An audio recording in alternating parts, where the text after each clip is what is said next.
The next member of this panel is Janet Levy, who will discuss birth tourism, a somewhat recent development, more comfortable for women than being stuffed in a car trunk or forging a river.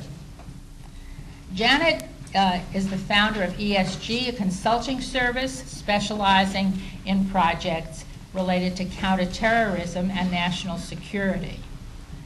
She has chronicled the imposition of Sharia law in the United States and the plight of women in the Muslim world. She works with the Center for Security Policy, the Freedom Center, and Jihad Watch. She writes for Front Page Magazine, American Thinker, and Family Security Matters. For this panel, I asked her to see what additional information was available in this neglected area of birth tourism, where we have very little hard information about the scale of this activity that has become commercialized by the travel industry here and abroad. Janet is, like Mark, is a graduate of the State University of New York at Stony Brook and has a master's degree from Simmons College. Janet.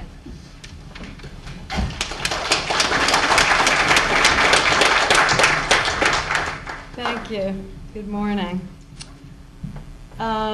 Did you know that it's not possible to get official statistics on the number of births to non-U.S. citizens in this country by nationality and place of birth of the mother? It's not even possible to get official data on the number of births to illegals, period.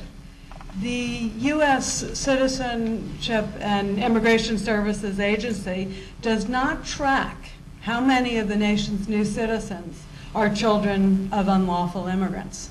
So we foot the bill, our hard-earned taxpayer dollars, for prenatal care, delivery, postnatal care, and a host of social services at the local, state, and federal levels.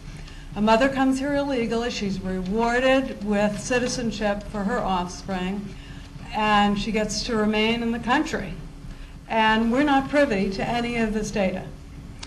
The parents of a child born illegally in this country can't be deported, and when the child reaches adulthood, he or she can sponsor the parents for permanent residency. So it's ironic, but it's a violation of U.S. immigration law to misrepresent one's reasons for immigration to this country, but it is not illegal for a mother to come to this country to give birth. I want to tell you, it was very frustrating to do research on this topic of birth tourism, and I want to take this opportunity to thank CAPS for their help, Joe Weidman and Gretchen Pfaff in particular. There's very little information available, and there's a real reluctance to compile and provide this information. One situation where we had a request to the state of Michigan, the Department of Community Health. Under the Freedom of Information Act, we requested the number of births to foreign women by nationality or place of birth of the mother. And we were told that under Freedom of Information, our request was denied on the basis that vital records are exempt from disclosure. Guess what else? I found this to be really astounding, talking to some people in Tom Tancredo's office. This data about citizenship status isn't even available for criminals. In fact, Congressman Walter Jones, along with 8 other Republican congressmen, are sponsoring legislation called the Illegal Alien Crime Reporting Bill. And if this legislation passes, the federal agencies, departments, and courts will be required to provide information about citizenship status to the FBI, and the FBI will be required to compile and produce this information. It's astounding that this isn't already happening. due to the tremendous cost to us. Well, what do we have to work with in terms of estimates? Fortunately, we have the Center for Immigration Studies and organizations like FAIR and others who have extrapolated from the existing data and estimated that there are between 400 and 450,000 births to illegals per year. That's almost 1 in 10 births in the United States. And as Diana mentioned earlier, in California, I think it was in 2002, almost half, 46% of the births in the state were to foreigners, half of those to illegals. That same year in Arizona, 1 out of 5 births were to women who were in the country illegally. So what do we know about the mothers at this point? Unfortunately, most of what we know are from anecdotal accounts. Of course, we know that the vast majority of the women are indigent Mexicans who come across our southern border. They wait until they're in labor or to come across the border, or they're late in their pregnancy. So other groups that are less numerous that we know about include Hispanics from other Central and South American countries like Venezuela.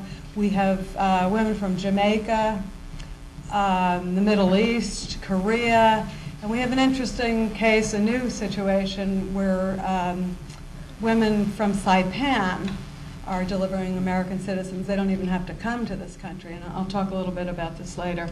But each of these groups has had their unique reasons and justifications for coming to the United States illegally to give birth. I want to read you a quote. This is not an uncommon attitude. This is expressed in a comment by a Mexican mother who came to the U.S. illegally, feels her baby deserves to be a U.S. citizen, and says, quote, "This is a country that is always promoting human rights. To deny citizenship to a defenseless child who has no say in being born here would be absurd. It would be unjust, absurd and unjust." Clearly, this is someone who refuses to subject herself to the laws of our country, but feels entitled to citizenship for her baby.